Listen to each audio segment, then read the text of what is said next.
Olá, minhas irmãs e meus irmãos, muito boa noite, tudo bem com vocês?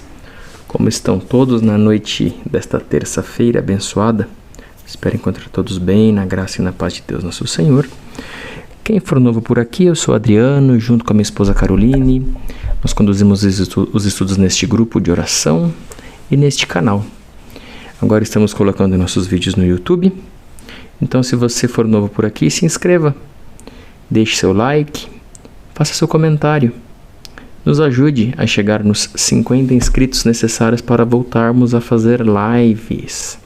Isso, nós costumamos fazer live no Facebook, mas o Facebook exclui as lives após 30 dias. Com isso, muita coisa boa dos nossos estudos simplesmente se perdeu. Então optamos por passar para o YouTube. Continuamos colocando os vídeos no Facebook, mas optamos por gravá-los no YouTube, pois o YouTube preserva todo o acervo, tá bom? Mas para fazer lives precisamos de 50 inscritos no YouTube. Então conto com o apoio de vocês. Nossos estudos são normalmente às terças e quintas. Às terças nós fazemos os estudos de um livro ligado à doutrina espírita. Estamos seguindo a linha de livros do André Luiz. Começamos lá atrás com o Nosso Lar, passamos pelos Mensageiros e agora estamos nos Missionários da Luz. E às quintas-feiras nós fazemos o estudo do Evangelho segundo o Espiritismo, um livro da base da doutrina espírita. Nós já estamos lá no capítulo final, capítulo 28 do Evangelho segundo o Espiritismo. Bom, então conto com o apoio de vocês. E hoje a gente vai dar prosseguimento ao capítulo 13 do livro Os Missionários. Ele é um capítulo bem longo, bem extenso, tem 33 páginas. Então estou procurando fazer aí de forma graduada, de 5 a 6 páginas por semana de estudo, para não ficar muito longo, muito maçante e podermos aproveitar melhor o conteúdo, tá ok? Então vamos iniciar sempre com a mesma estrutura. Iniciamos com uma prece de abertura, os estudos, as vibrações e a prece final. Então, te agradecemos, Pai querido, Pai amado, pela oportunidade de aqui nos reunirmos em seu nome, na companhia de Jesus, nosso Mestre, e de todos os nossos bons irmãos, nossos benfeitores e nossos mentores, que vêm e preparam o ambiente para nós, para todos os irmãos, encarnados e desencarnados, que se propõem a estudar, a vir aqui nos acompanhar, para que possamos assim aprender juntos, tirar nossas dúvidas e nos esclarecer a cada semana. Te agradecemos, Pai, por tudo, por tanto e por cada um de nós. Que assim seja, graças a Deus. Bom, na semana passada, a gente começou então o capítulo 13. O André Luiz foi convidado a ir até a casa que irá acolher a reencarnação do Segismundo. Mas ele está enfrentando ali muita resistência por parte do Adelino, porque o Adelino, durante o sonho, quando o Segismundo se aproxima, ele entra em pânico, ele entra em um estado de horror, como ele mesmo narrou, porque ele tem a sensação que aquela pessoa que ele está encontrando no sonho irá matá-lo, apunhalá-lo pelas costas. E é justamente o que aconteceu entre eles em encarnações passadas, onde o Segismundo acabou matando o Adelino desta forma. Então isso ainda está causando esse horror no Adelino, embora eles tenham todos se reencontrado no plano espiritual e combinado esta conformação na reencarnação deles. Então, eles estão fazendo ali um trabalho, o André Luiz acompanhando e o Alexandre fazendo um trabalho de acalmar, vamos dizer assim, o espírito, o coração do Adelino, para que ele aceite melhor essa questão da presença do Segismundo. Vamos ver aqui. Na semana passada, o Alexandre, através do filho do Adelino, o filhinho mais velho, né? Joãozinho, ele falou através do Joãozinho com o pai. E provocou no pai ali aquela sensação de que ele estava precisando se reconectar com Deus, voltar a fazer as orações, coisa que ele não fazia há muitos anos. Então vamos dar sequência aí a essa narrativa. Então, procurando imprimir notas de alegria na conversação, chamou o filhinho a se pronunciar, acrescentando: Hoje, Joãozinho, o papai rezará conosco. Iluminou-se o semblante do pequenino de intraduzível claridade. Contemplou a mãezinha, enternecida, e observou: Então, mamãe, farei todas as orações que eu já sei. Assim, após o jantar, experimentando disposições diferentes, Adelino despediu-se com delicadeza, que Herculano classificou de inabitual. Alexandre, muito satisfeito, asseverou, depois de restituir a criança aos cuidados maternos: Felizmente, nossos serviços preparatórios desdobram-se com excelentes promessas. Conseguimos bastante em poucos minutos. Da minha parte, imensa era a surpresa que me invadiu o espírito. Por que tamanhos cuidados? Alexandre e outros benfeitores espirituais, tão elevados quanto ele mesmo, não poderiam organizar todos os serviços atinentes à reencarnação de Segismundo? Não eram senhores de grande poder sobre todos os obstáculos? Mas, dando-me a ideia de que desejava responder às minhas interrogações íntimas, o instrutor afavelmente falou a Herculano nestes termos: Não devemos e nem podemos forçar ninguém, e precisamos das boas disposições de Adelino para o trabalho a fazer.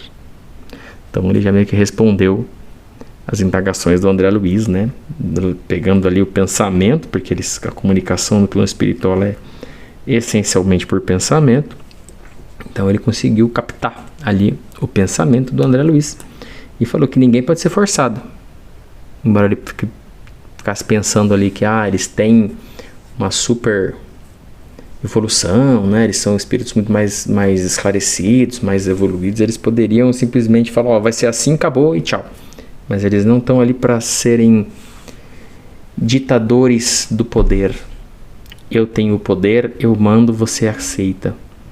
Deus não permite que espíritos tão evoluídos façam isso. Na verdade, a evolução não permite que um espírito faça isso, porque ele passa a entender como funciona o livre-arbítrio. As coisas precisam acontecer de forma natural e espontânea, não forçada. Porque se é forçado, lá na frente não vai dar certo. Em seguida, passou a orientar Segismundo relativamente à conduta mental, aconselhando-o a preparar-se com todos os recursos ao seu alcance para o êxito na experiência próxima. Outros amigos espirituais das personagens daquele drama entre duas esferas também chegaram ao ninho doméstico, acentuando-se a alegria da camaradagem fraternal. A presença do meu instrutor parecia incentivo ao contentamento geral. Alexandre sabia conduzir a palestra elevada e comunicava seu valioso otimismo a todos os companheiros. Comentava-se a dificuldade da reencarnação em vista dos conflitos vibratórios, causado pela incompreensão das criaturas terrestres, quando o chefe da casa voltou ao lar, interessado em cultivar as doces emoções daquele dia. Agradavelmente surpreendidos, a esposa e o filhinho fizeram-lhe muita festa, ensejando a nova conversação confortadora e educativa. Fez-se mais de 1 hora de boa leitura e excelente troca de ideias, renovando Adelino os seus propósitos de reaver a serenidade íntima, através de maior comunhão espiritual com sua pequena família. Quando a mãezinha, dedicada, lembrou ao pequeno a necessidade de recolher-se, Joãozinho recordou a promessa paternal e indagou: Papai, sabe o que devemos fazer antes da oração? O chefe da casa sorriu e lhe pediu explicações. O menino, com uma assombrosa vivacidade, esclareceu: Diz mamãe que devemos chamar os mensageiros de Deus para que nos assistam. Pois bem, tornou o genitor bem-humorado, chame por eles em nosso favor. O pequeno pronunciou algumas palavras de convite de mãos postas e em seguida encaminharam-se os 3 para o aposento íntimo. Alexandre, que parecia muito satisfeito com a lembrança espontânea do pequenino, disse-nos então: Estamos convidados a participar das suas mais íntimas orações. Acompanhemos eles. Naquele momento, nosso grupo estava acrescido de 3 entidades amigas de Raquel, que tinham vindo até ali igualmente convocadas pela dedicação de Herculano, a fim de cooperarem na solução do assunto. O quadro interior dentro do quarto era dos mais comoventes. O pequenino pusera-se de joelhos e fazia a oração dominical, com uma infantil emotividade. Adelina e a companheira seguiam-lhe a prece com uma grande atenção. Por nossa vez, continuamos agora em silêncio, a observar e colaborar naquele serviço espiritual, com as melhores forças do sentimento. Eu notei que a esposa se achava rodeada de uma intensa luminosidade, que, partindo de seu coração, envolvia o esposo e o pequenino em suaves irradiações. Muito sensibilizado, Adelino deixou escapar uma lágrima furtiva. Quando o filho, terminando as preces, curtas em palavras e grandiosas em espiritualidade, lhe beijou carinhosamente as mãos. Mas mais alguns minutos e todos se recolhiam sob os cobertores, felizes e tranquilos. Então a criança conseguiu ali comover o pai, né? Tirar um pouco dessa aura que estava envolvendo ele ali, aquela aura pesada, aquela energia pesada em volta do pai, né? Nesse instante Alexandre falou: agora, meus amigos, façamos o nosso serviço de oração cooperadora. Precisamos conversar seriamente com Adelino relativamente à situação. O orientador pediu a proteção divina para o casal em voz alta, sendo acompanhado por nós em profundo silêncio.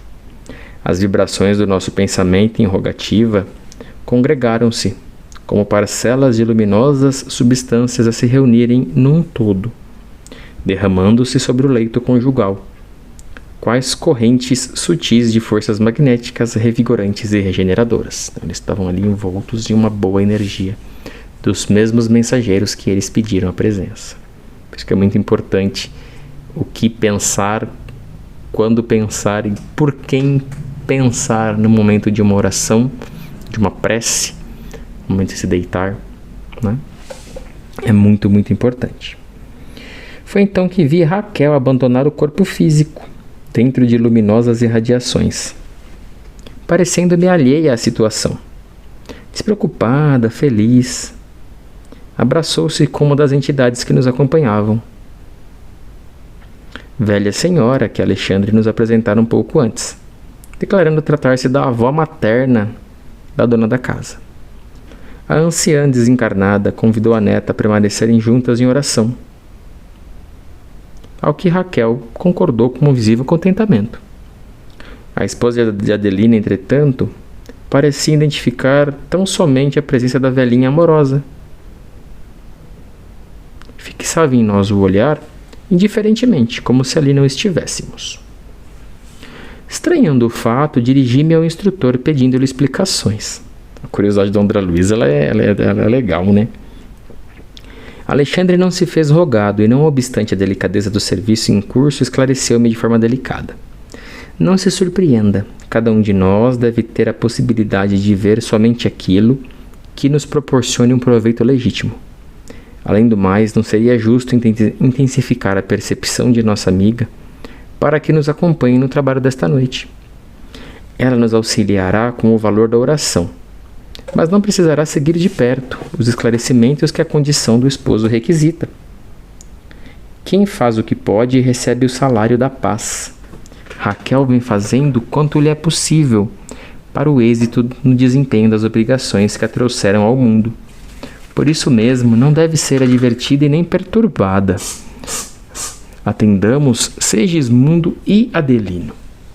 Então ele fala que ela poderia até vê-los, mas não agregaria nada para ela, então ela simplesmente não vê, né? Eles não se permitem ser vistos, né? Se para ela faz mais sentido e a deixa mais confortável ali a presença da avó, que ela se una à avó, ela vai compartilhar e ajuda muito com a oração, mas ela não precisa participar ativamente, entender a discussão do Adelino, com o Segismundo, tudo mais. Ela tem a paz, como é que ele fala aqui?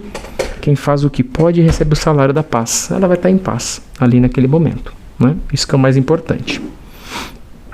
Satisfeito com as elucidações recebidas e admirando a justiça divina a se manifestar nos mínimos pormenores de nossas atividades espirituais, observei que a companheira de Adelino se mantinha não longe de nós em uma fervorosa prece. Nesse momento, o esposo de Raquel se afastava do corpo físico pesadamente. Não apresentava, tal como a esposa, um halo radioso em redor da personalidade, parecendo mover-se com extrema dificuldade.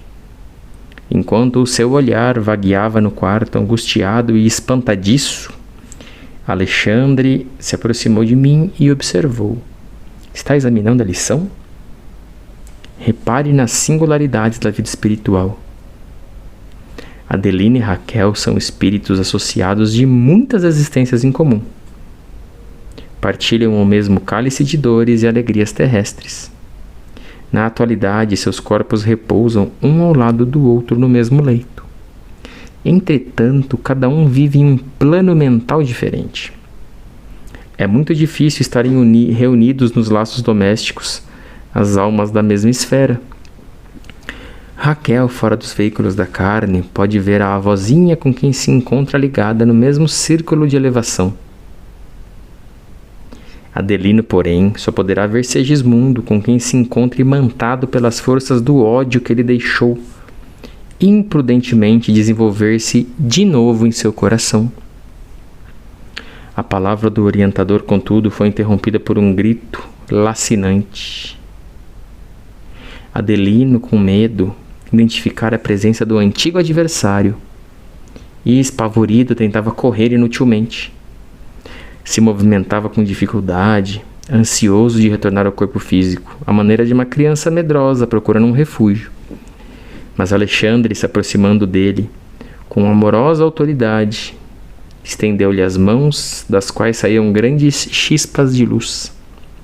Contido pelos raios magnéticos, o esposo de Raquel pôs-se a tremer, sentindo-se que ele começava a ver alguma coisa além da figura do ex-inimigo. Aos poucos, em vista das vigorosas emissões magnéticas de Alexandre, ele pôde ver o nosso venerável orientador, com quem passou a sintonizar diretamente, e caiu de joelhos, em convulsivo pranto. Observei o pensamento de Adelino naquela hora comovedora e percebi que ele associava a visão radiosa às preces do filhinho. Então ele estava chocado, porque ele só conseguia se sintonizar com a vibração muito baixa do ódio que ele tinha pelo Segismundo. Então ele só conseguia enxergar o Segismundo ainda como um inimigo. E quando o Alexandre começou a imantá-lo com uma energia diferente, ele acabou conseguindo ver o Alexandre. Mas ele associou o Alexandre a um dos mensageiros que o filho fez a oração ali, né? Então ele se comoveu, né? Ele via ali a estranha figura de Segismundo e a resplandecente presença de Alexandre, e fazia intraduzível esforço para se recordar de alguma coisa do passado distante, que a sua memória não conseguia situar com exatidão.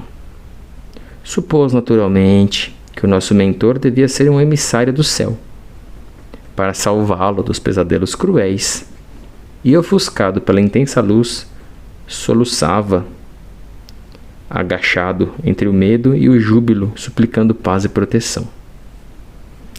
O bondoso instrutor dirigiu para ele com serenidade de um pai, carinhoso e experiente, e, levantando-o, exclamou: "Adelino, guarda a paz que te trazemos em nome do Senhor."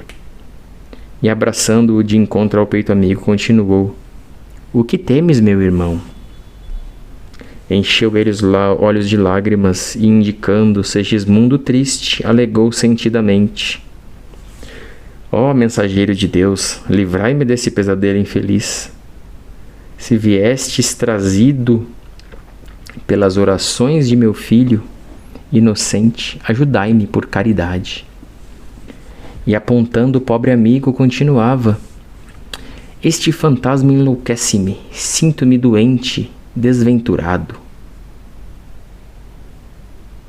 Alexandre, porém, fixando-lhe firmemente, indagou: É assim que recebe os irmãos mais infelizes? É assim que te portas ante os desígnios supremos? Onde puseste as noções de solidariedade humana? Por que fugir aos mais infortunados da sorte? É sempre muito fácil amar os amigos, admirar os bons, compreender os inteligentes, defender os familiares, entronizar as afeições, conservar o que nos estimam, louvar os justos e exaltar os heróis conhecidos. Mas se somos respeitáveis em semelhantes posições íntimas, é preciso reconhecer que elas traduzem serviço realizado em nosso processo evolutivo. Nós, porém, meu amigo, ainda não alcançamos a redenção final. Por isso mesmo, a tempestade é nossa benfeitora, a dificuldade é nossa mestra, o adversário, o instrutor eficiente. Modifica as vibrações de teus pensamentos, recebe com caridade o mendigo que te bate à porta, quando não tenhas adquirido ainda bastante luz para recebê-lo com o amor que Jesus nos ensinou. Impressionado com as palavras ouvidas, pronunciadas como uma inflexão de ternura paternal, Adelino, em lágrimas copiosas, voltou-se para Segismundo, encarando-o de frente. Alexandre, como se aproveitasse a nova atitude, acentuou: contempla o pobrezinho que te pede socorro. Observa-lhe o estado de humilhação e necessidade. Se imagina na posição dele e reflete. Não te doeria a indiferença dos outros? Não te dilaceraria a alma a crueldade alheia? Estimarias que alguém te classificasse de fantasma, tão só pelas tuas demonstrações de sofrimento? Adelino, meu amigo, abre as portas do coração aos que te procuram, em nome do poderoso Pai. Interpelado, voltou-se, qual criança medrosa, fixando o mentor generoso, e falou: ó mensageira dos céus, eu tenho medo, muito medo. Algo existe entre este homem de sombra e eu, me levando a uma profunda aversão. Creio que ele deseja roubar minha vida, aniquilar a minha felicidade doméstica, envenenar meu coração para sempre. Compreendi então que a aproximação de Segismundo despertava em Adelino reencarnado as reminiscências, as lembranças, do passado sombrio. Ele, a vítima de outro tempo, não conseguia localizar os fatos vividos, mas experimentava no plano emotivo as recordações imprecisas dos acontecimentos, cheias de ansiedades dolorosas. Findando um ligeiro intervalo, Alexandre objetou: não deves permitir a intromissão de forças negativas e destruidoras no campo íntimo da alma. É sempre possível transformar o mal em bem, quando há firme disposição da criatura no serviço de fidelidade ao Senhor. Considera, meu amigo, as grandes verdades da vida eterna. Ainda que este irmão te procurasse na condição de um adversário, ainda que ele te buscasse como inimigo feroz, deveria abrir-lhe o espírito fraternal. Toda reconciliação é difícil quando somos ignorantes na prática do amor, mas sem a reconciliação humana, jamais seria possível nossa integração gloriosa com a divindade. Então ele já dá uma lição para o cara, ele fala: você tem que dar uma chance para o amor, você tem que aprender a lidar mesmo com aqueles que você considera um inimigo, com aqueles que não te querem bem. Você precisa de alguma forma, se não conviver diretamente com ele, pelo menos pedir que o melhor aconteça com ele, não ir contra, assim, blasfemar e amaldiçoar o outro, E por que o esposo de Raquel chorava copiosamente, o orientador observou: não chores, equilibra o coração e aproveita a sagrada oportunidade. Adelino então enxugou as lágrimas e pediu, humilde: auxiliai-me, por amor de Deus. Sentindo-lhe a sinceridade profunda, o instrutor convidou Segismundo a se aproximar. Ele se levantou, cambaleante, angustiado. Amparando a ex-vítima, Alexandre indicou-lhe a figura do ex-assassino e apresentou. Este aqui é nosso amigo Segismundo, que necessita da tua cooperação no serviço redentor. Estende-lhe as mãos fraternas e o atende em nome de Jesus. Adelino não hesitou, embora o grande esforço íntimo, visível à nossa percepção espiritual, apertou a destra do ex-adversário, fundamente comovido. Perdoe-me, irmão, murmurou Segismundo com uma infinita humildade. O Senhor recompensá-lo-á pelo bem que me faz. O marido de Raquel fixou nos olhos, como a dissipar as derradeiras sombras do desentendimento, e respondeu: disponha de mim, serei seu amigo. O ex-homicida se inclinou respeitoso e beijou-lhe a mão. O ato espontâneo de Segismundo o conquistara. Não podia ser mau aquele espírito angustiado e triste, que lhe beijava as mãos com veneração e carinho. Foi então que eu vi um fenômeno singular. O organismo perispiritual de Adelino parecia desfazer-se de pesadas nuvens que se rompiam de alto a baixo, revelando-lhe as características luminosas. Irradiações suavíssimas aureolavam-lhe agora a personalidade, deixando perceber sua condição elevada e nobre. Herculano, então, junto a mim, falou em tom discreto. O perdão de Adelino foi sincero. As sombras espessas do ódio foram efetivamente dissipadas. Louvado seja Deus! Alexandre abraçou as duas almas reconciliadas e renovou-lhes fraternal observação, repassada de sabedoria e ternura. Em seguida, recomendou ao esposo de Raquel que descansasse da luta, dispondo-se a sair em nossa companhia. Notei que marido e mulher, impulsionados pelos amigos espirituais ali presentes, voltavam ao corpo físico, a fim de permutarem impressões referentemente aos fatos que classificariam como sonhos, dentro da coloração mental de cada um. Ao se retirar, Alexandre, satisfeito, comentou de forma paternal: com o auxílio de Jesus, essa tarefa foi executada com êxito. E fixando Segismundo, acrescentou: creio que na próxima semana poderá iniciar o seu serviço definitivo de reencarnação. Acompanhá-lo-emos com carinho. Não receie coisa alguma. Enquanto Segismundo sorria, resignado e confiante, o orientador dirigiu-se a Herculano, se explicando. Aí já vai falar um pouco da reencarnação, né?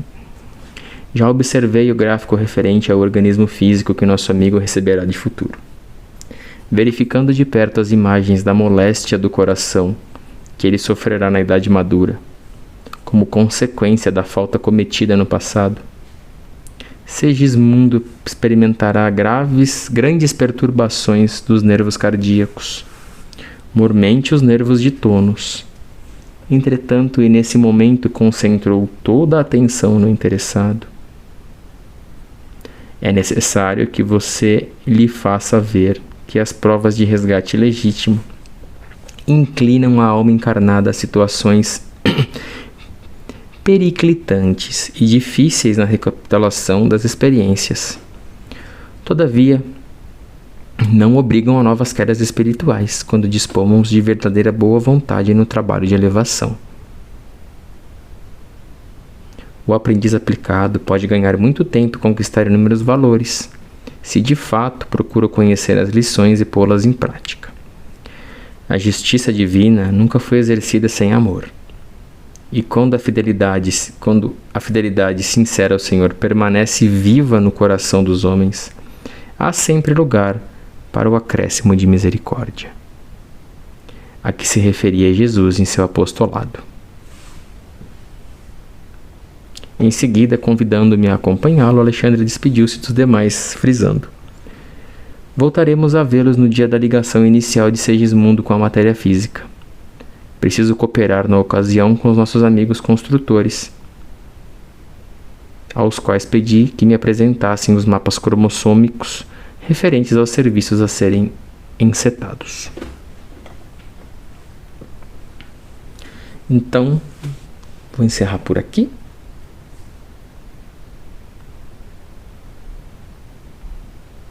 Estou aqui na 126. Ele conseguiu, através de muita oração, graças à intercessão ali do filho dele, e dessa presença aí do Alexandre, ele conseguiu fazer essa reaproximação dos dois, né? Conseguiu fazer com que o Adelino e o Segismundo tivessem esse contato e que o Adelino realmente perdoasse o Segismundo. E agora todo o planejamento reencarnatório pode seguir, né? E ele acrescenta ali que apesar do Segismundo estar pedindo um corpo físico que tem as condições ali de desenvolver uma patologia grave na questão cardíaca, que é justo compatível com a lesão que ele causou no Adelino, quando ele assassinou o Adelino, que apesar disso, e de ser uma grande prova, ele também tem a oportunidade de fazer disso algo bom a ponto dele receber o acréscimo de misericórdia que Jesus fala. Então, vamos dizer assim, ele não precisa necessariamente passar a vida em sofrimento por conta dessa moléstia cardíaca que ele planejou. Se ele fizer disso algo bom, se ele aproveitar essa oportunidade, isso pode ser curado. Pode ter a misericórdia de Deus agindo. É isso que demonstra, por exemplo, como muitas vezes situações de doenças ditas incuráveis, doenças ditas como sem possibilidade de atuação médica da carne, às vezes, e são muitos relatos, se curam. Às vezes aquela pessoa que tem uma doença que o médico fala, olha, ela vai viver 6 meses, a pessoa vive 5 anos, 10 anos, 30 anos, né? Porque ela faz disso algo bom e ela recebe essa misericórdia divina, né? É muito bonito entender e ver como que o perdão funciona, e provavelmente no decorrer do capítulo a gente vai ver como o planejamento reencarnatório vai ser mais e mais e mais detalhado, tá bom? Então é isso. Isso encerra o estudo dessa noite. Vamos então agradecer a Deus nosso Pai e auxiliar a todos os irmãos encarnados e desencarnados com as nossas vibrações. No momento das nossas vibrações, nos unimos em um só pensamento, em uma só intenção, emitindo boas energias a todos os irmãos que dela necessitam. Vibremos então por todos aqueles que estão em nossos pensamentos e corações neste momento, encarnados e desencarnados, para que recebam a visita dos bons irmãos e essa energia boa, amável e misericordiosa de Deus nosso Pai. Vibremos por todos os irmãos que se encontram adoentados, internados, acamados, nas clínicas, nos hospitais, nas clínicas de repouso, nas clínicas de recuperação, nas clínicas psiquiátricas. Que eles tenham uma ótima noite de sono, uma noite mais tranquila, menos agitada, onde a presença dos bons irmãos lhes acalme o coração e a alma.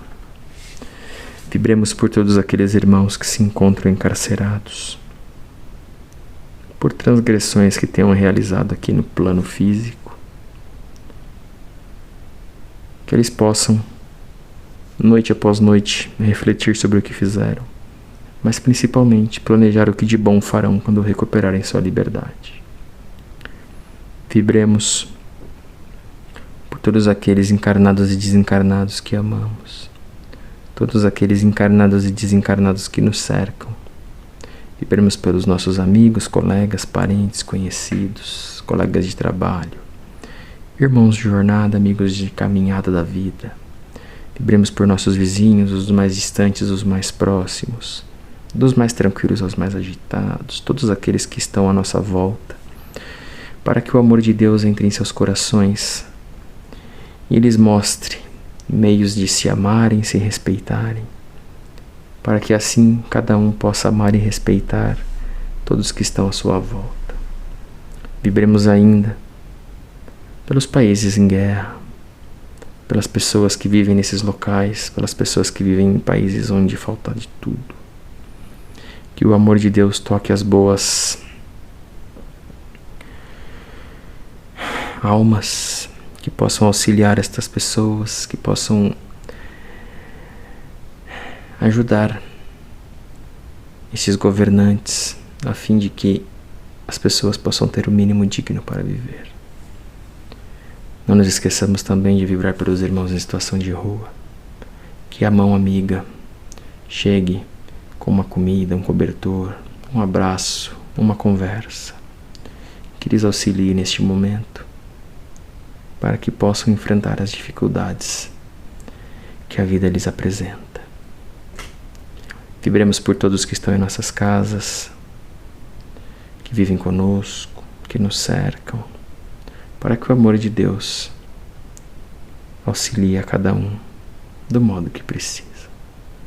E assim, Pai amado, vamos lhe agradecendo e agradecendo aos bons irmãos e a Jesus nosso Mestre, pela presença, pelo carinho e pelo cuidado.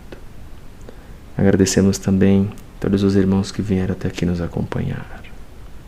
Que o amor de Deus lhes cerque, lhes abençoe os atos, ações e pensamentos, e que possamos estar todos juntos novamente na quinta-feira para o estudo do Evangelho segundo o Espiritismo. Obrigado, irmãos. Fiquemos na luz, na graça e na paz de Deus nosso Senhor, porque Deus nosso Pai é bom sempre e a todo momento. Que assim seja, graças a Deus. Fiquem com Deus, uma boa noite e até quinta-feira.